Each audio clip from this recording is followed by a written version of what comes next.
So I called Safeco and I talked to Steve, the original adjuster, and he made it very clear that they weren't going to budge. That he warned me about this. That was going to charge me, extra out-of-pocket expenses for my vehicle. They don't cover these things, and he told me that that would be the case. So I called Jeff, who was the senior adjuster or the claim guy at Safeco Insurance, and he was out for the day. So I got a hold of a representative who got me to his boss by the name. Her name was Myra, and I explained the situation to Myra. And again, my position being that this doesn't seem unreasonable. My truck is fixed. It's time to put this to bed. And I also mentioned to her that this is going on 5 days now, and at 5 days you're burning up $40 a day on a rental car. This, you're stepping over pennies or dollars to pick up pennies. And that's exactly how I explained it to her. I said, this doesn't make sense to me. And she seemed to agree with me that it seemed to be kind of ridiculous. And she said that she was going to call Steve's boss and get this cleared up, quote unquote.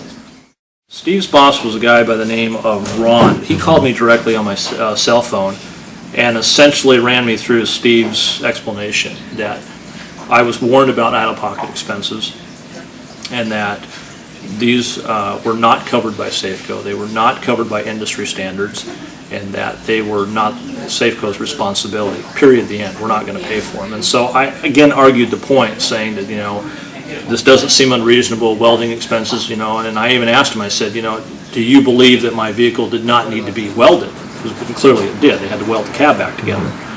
And he said that that wasn't the point. That the point was that they itemize out their estimate, they agreed to a certain amount, and then it went over, and they don't cover these things. So he said they needed invoices of the shop materials and then of the paint that was used to clear up some of it. I mean, made it very clear it wouldn't clear up all of it.